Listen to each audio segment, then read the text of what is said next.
Ah, hell. Hey guys, what's up? It's Katie, and I'm back with this. It's gonna be a little bit longer of a video than ones that I normally put out about a post that the MCOC team, excuse me, put out on the forums today. And it says an early look Alliance Quest Season 6. Now this piqued my interest, so I was like, cool, what's this all about? So they are basically giving us a sneak peek at what, Alliance Quest Season 6 is going to look like with the release of 23.1 next month. So I'm like, this is going to be cool. And it's going to be entitled Season 6 Mad Titan's Wrath. So that's already piqued my interest, right? Now it says, below the information is subject to change. If you have feedback, please share with us. So it's always important. Please share your feedback with this. So it's a new boss. Cool, right? The new boss is going to be Nameless Thanos. And hell. But wait. Not that one. Don't worry. For those of you who've been fighting against Thanos wielding the Infinity Gauntlet in the Avengers Forever event, fear not. Thanos in Season 6 will not have Infinity Stones, but he will have slightly different nodes than the current Kingpin. Okay, so it's not that Nameless Thanos, but it's still a Nameless Thanos. So in Map 7, he's going to have 500% champion boost, 300% health, unblockable specials, heal block, aspect of evolution, and the special chaos inversion. So back to those inverted controls. Map 6, not really anything different. A little less percent health boost and no aspect of evolution. Map 5, 425% champion boost, 100% health, unblockable specials, heal block, aspect of evolution, no inversion for Map 5. Map 4, no inversion and no aspect of evolution. Little bit less champion boost and the same percent health as Map 5. Map 3, just the champion boost 400% and heal block off of his specials. Map 2, 300% champion boost, and Map 1, 100% champion boost. So maybe not quite as bad, definitely not quite as bad as the event quest Nameless Thanos, but it's still going to be different than Kingpin, that is for sure. And then it goes on to say about classic minions. With the return of an old foe in Thanos and our efforts to diversify your experience, which, I always think is good. Between each Alliance Quest series, we've taken the opportunity to reintroduce some classic minions alongside the Sentinels. So, who are these minions, you ask? Symbiotes and Ultron drones. Yes, boys and girls, no longer, if you are fighting in Map 5 or below, will you just have to face Sentinels, but you will be coming across Symbiotes and Ultron drones as well. So they are also introducing new mini-bosses. So who are the mini-bosses? Well, Map 7 is just going to stay Omega Red. In Map 6, they're going to introduce Dormammu, Ebony Maw, and Mephisto. Now these nodes are going to have some special nodes too. Map 6 has got Spite, that sort of thing. And then Morningstar for Map 5, which I'm pretty sure she's already there. Hype and Scarlet Witch in Map 5. In Map 4, you've got Corvus, Nebula, and Deadpool. Map 3, King Groot, Prox, and Hulkbuster.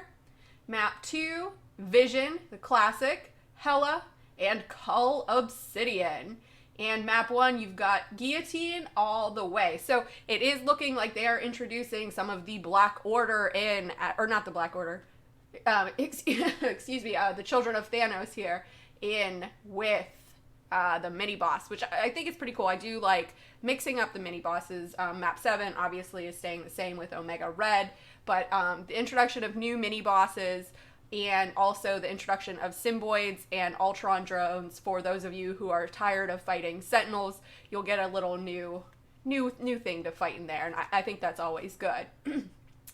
All right, then they're doing some Map 2 and Map 5 variations. So since they are the most played maps, they are going to refresh them in more than just a way than mini bosses. So they're going to feature a new set of champions across the map to face off against. So you won't be fighting the same champs over and over again. So that's good. This change is mostly cycle out older champions and keep things fresh. And no local nodes will be changing as part of this new variation. We're saving the path shifting for map 7 exclusively. Oh, excuse me. Now map 7 updates. So map 7 is going to be receiving numerous updated path identities. Many of these will require new types of champions to deal with, but instead apply the challenge of that path in a different way.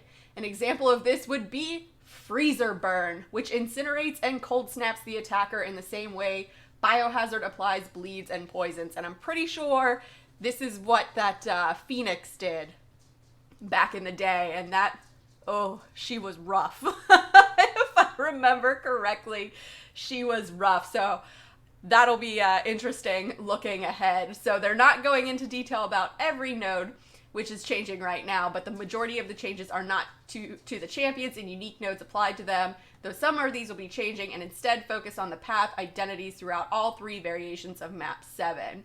So these are the descriptions of the nodes that we can go ahead and take a look at here real quick.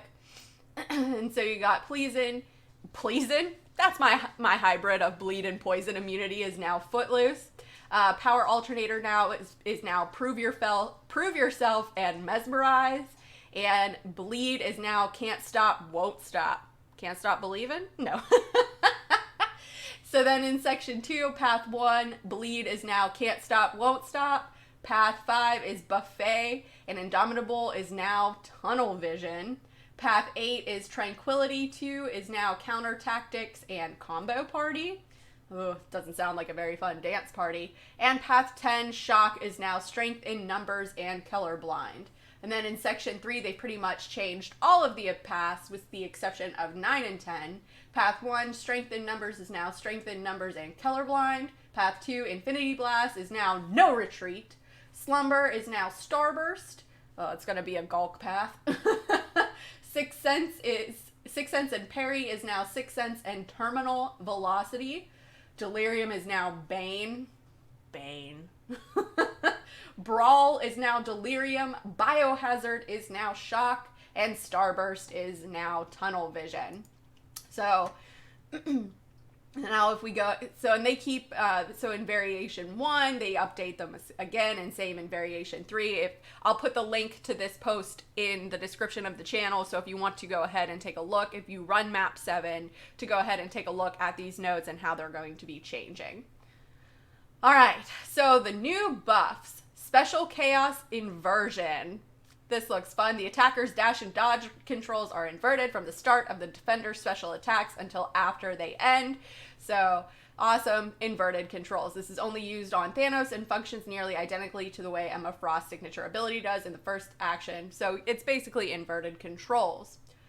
Freezer Burn. When striking the defender, the attacker has X% chance to be inflicted with an Incinerate debuff, dealing X% of the defender's current attack as direct damage over X seconds. When striking a defender's block, the attacker has X% chance to be inflicted with a Cold Snap debuff, dealing X% of the defender's current attack as direct damage over X seconds. So for this one, it looks like you're definitely going to want to have at least an Incinerate immune champ to come through here. The Cold Snap, you're probably not going to have to worry about too much, just don't hit into their block, but the Incinerate is what you're going to have to worry about with Freezer Burn.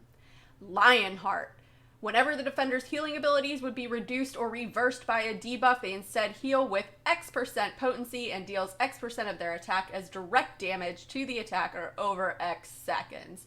This buff, if you remember our Map 7 announcement, originally planned to be on Omega Red when Map 7 launched, but was not working at the time. Now it will replace Indomitable on him, but as a result, his recovery buffs have been reduced by 100% from 150 to 200, from 150 and 200 to to 100%. So from 200 to 150 and wait a minute. Am I reading this right? His recovery buffs have been reduced by 100%. Oh yeah, so from 150 and 200 to 50 and 100. Okay, yeah, I was reading that wrong. They just had that worded weird. Clap back. Nope, that's not just a comeback. When a poison, shock, bleed, incinerate, or plasma debuff is placed on the defender, the same debuff is placed to the attacker, dealing X% of the defender's attack over X seconds. So it's basically like if you get hit by Mr. Sinister's special 1, if he has any bleed or incinerate or anything on him, he's going to transfer that back to you. So... And this buff is meant to provide a detriment to those who can only deal damage over time buffs but are not immune to them. Characters who have immunity to damage over time buffs they deal will perform well here, such as Ultron, Mephisto, Korg, Human Torch, etc. So they kind of put a little cheat code in there for you right there, which is nice if you're thinking, who can I bring in here? You don't necessarily have to bring in a damage over time champ. You could bring in someone who just hits like a truck.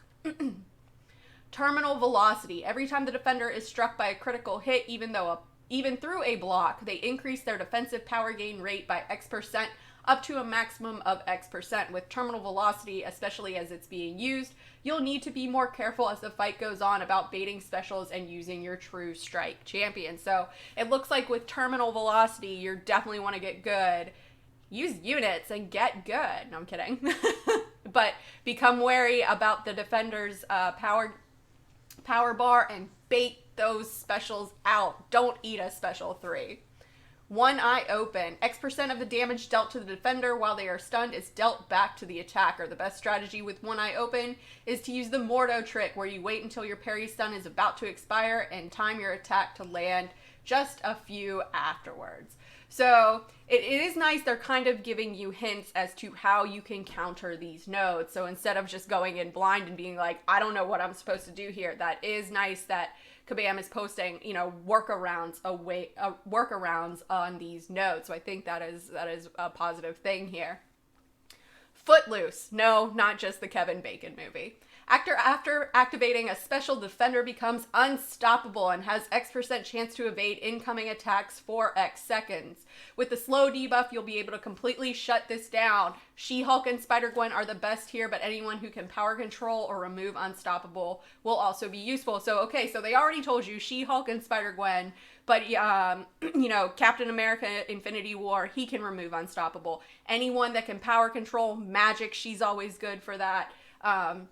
Would be really good here. I'm assuming then that this is probably going to be a Mystic champion. It's hard to say. If they put this on a skill champion, though, Spider-Gwen and She-Hulk are going to falter because that does not work on skill champions. Tunnel vision. When the attacker performs the same action twice in a row, they have X% chance to gain a falter debuff, which causes them to miss their next attack. When the attacker strikes miss, this falter debuff is removed. Special attacks do not count towards this effect. So yeah, this is basically Ebony Maw's falter debuff. So basically the way to counter this then, fight him how you fought him in the event quest. We fought him a lot in the event quest, so we should be pretty good with the falter. The only thing is it's going to be different animations on a different character, one that we're used to, but we just got to watch out for that approaching falter debuff. Taunt immunity. This defender is immune to taunt. I like how Kabam says right here, this is pretty self-explanatory. Thanks, Kabam. We didn't know. Backboard Brawler. While this defender is pinned against a wall, they gain a permanent passive fury and passive armor every X seconds. Each fury increases their base attack by X% up to X%, and each armor increases their armor rating by X up to X. Paired with Oscillate, this buff emphasizes bringing a reliable armor breaker and creates a powerful back and forth in the battle.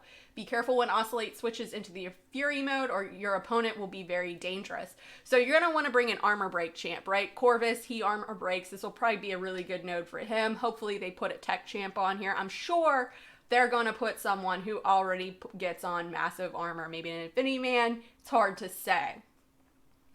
Unlimited power. For each debuff the defender has suffered since the start of the fight, every X seconds they activate a permanent fury buff, increasing their attack by X%. If these fury buffs are nullified or removed in any way, the defender gains X% of their max power for each buff nullified. So, unlike a buff such as Limber that eventually makes the defender immune to stuns, this buff simply has consequences for debuffing the opponent.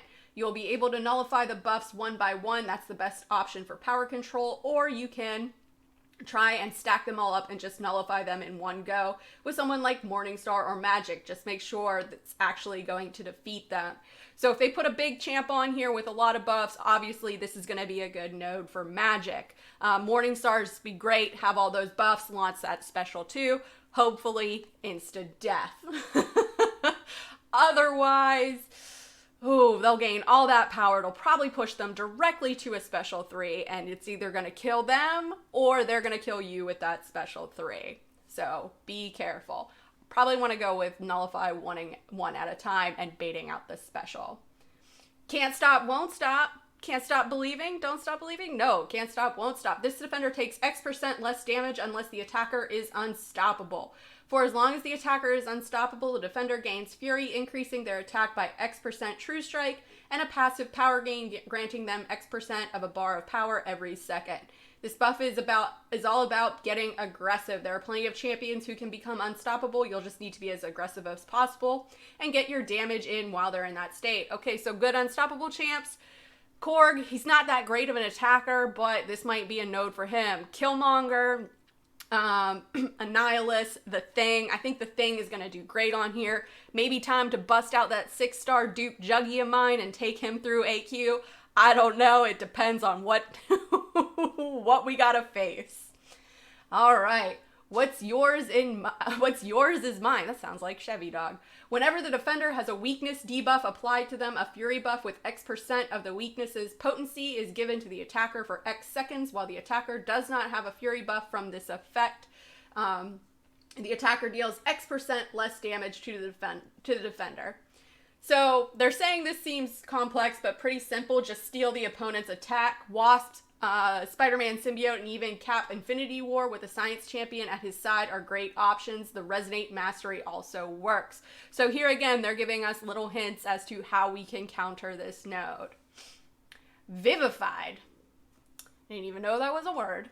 This defender has X% defensive power gain and cannot be power drained or power locked. Enervate champions will do exceptionally well here. Spider-Gwen or Gwenpool will be handy, but there is a Korg on this pass, so Gwenpool will be slightly hampered in that fight. Power Burn is also a great option, so Doc Voodoo, Dormammu, or even Vulture and Psylocke will work. So if you can do Power Burn, you could probably bring in Vision. You know, Vision, he'll do... Will he do a Power Burn? Yeah, he'll do a Power Burn. Spider-Gwen's not going to work against that Korg, so there's definitely going to have to be really great at baiting out specials on this one, since you cannot power drain or power lock this champion. Enervate would be pretty good. Spider-Gwen, you can Enervate still, I believe, but it's going to be tough for that one. Empowered Regeneration. Whenever the attacker regenerates health, the defender is dealt direct damage equal to X% health gained, but the defender takes X% less damage from all other sources and is immune to damage over time effects.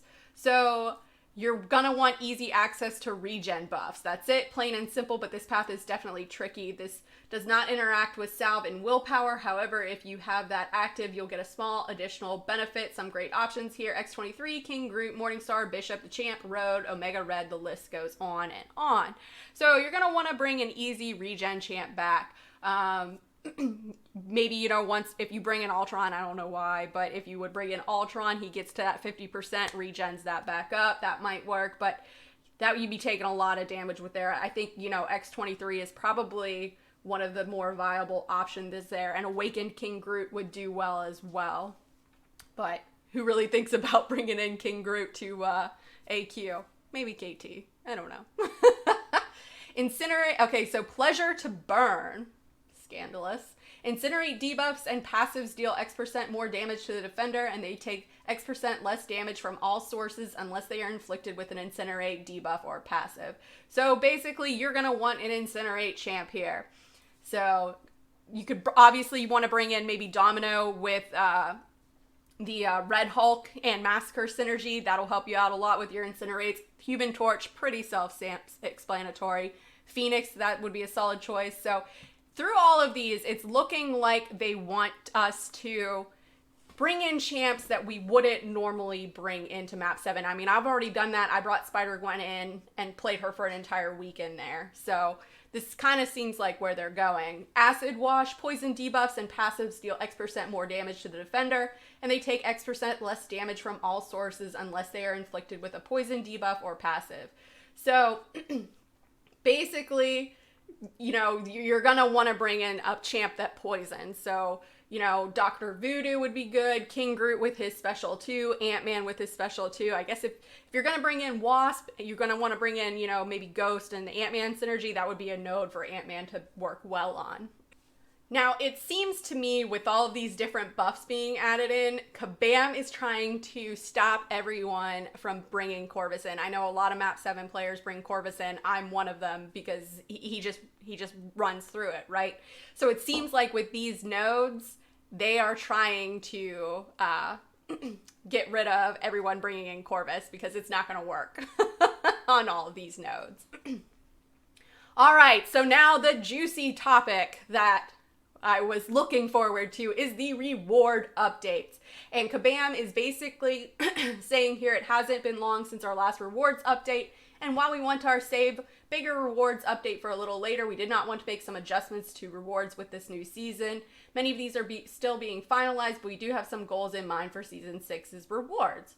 Okay, so they're going to increase the availability of Tier 4 Basic and Class Catalyst for early and mid-level users. So the ranked rewards will be seeing an increase in wider distribution of those rewards. The Glory Store will also be seeing reduced costs on Glory Crystals and class-specific Tier 4 class Catalyst fragments, So I think that's good, especially for, you know, players who aren't playing Map 7. They're playing kind of the lower maps, Map 4, Map 5, maybe Map 3. So that'll help them out a lot. As for Map 7, there will be a shift in the challenges of the map, so we've added an additional 200 Tier 5 basic Catalyst fragments to Map 7 Exploration, which is pretty cool. So that equates to a little over 25% of a full Tier 5 basic per month, in addition to the existing Tier 5 basic fragments already in Conqueror and Ranked rewards. And it says this amount is guaranteed, so even if you have bad luck with Map 7 crystals or you're unable to reach the top ranks, playing Map 7 will reward you with more Tier 5 basic catalysts than Conqueror rewards alone. And I think this is good. This may get more people to join in playing Map 7. Yeah, the donations are high. If you can't make the donations, you can't take the time to do it, you know, then I wouldn't recommend it. But the rewards are totally worth it. I put out a video opening over 100 Map 7 crystals. If you haven't checked it out, check it out. To me, it makes the map totally worth doing. So adding on to this, I think, is fantastic. We've also made some more granular adjustments to maps 1 through 3.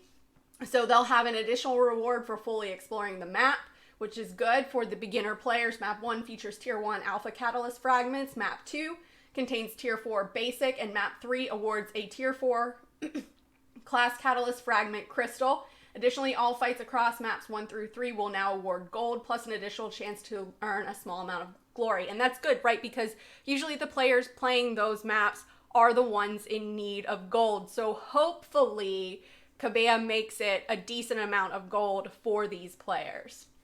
And now, coming soon. Oh, so it's basically just wrapping it up. I thought it was going to give some other juicy details. Apparently not. This is obviously the first time I'm going over it with you. I figured it'd be great for us to go over it together. So, what are my thoughts of the update? I'm pretty pumped for it. I'm interested to see how these new nodes in Map 7 are going to work, or the new buffs rather. I think they're going to be interesting, especially this, where's it at here? This freezer burn. I'm pretty sure this is what Phoenix had back in the day, and it was a nightmare. So I'm going to be interested to see how this works. I do kind of like the addition of Thanos. I think it's a cool way to go. I wish it would have come out this season with the, you know, with Endgame happening. I think it would have been better to be introduced this season instead of next season. But it is what it is. Maybe it wasn't ready in time, that sort of thing for Endgame. So it'll be interesting to see how this new Nameless Thanos is going to work. Because, guys, remember, he is not the same Thanos that we have fought in Uncollected. So he will be different. He doesn't have the power of the Infinity Stones. But he is still, I think, going to be kind of a pain in the butt. I am happy they updated the rewards. Could they have upped them a little bit? Yeah, sure. But is it still better than it was? Yes. So any step forward with updating the rewards, I think is always a good step in the right direction. So I'm interested to see how it's going to play out with some of the other maps. Let me know in the comments below, guys. What maps do you play? How do you think the new Alliance Quest Season 6, the Mad Titan's Wrath, is going to affect you? Are you excited for it? Do you think these map 7 nodes are going to be a bit crazy? What do you think of the new rewards? Do you think they should be updated more?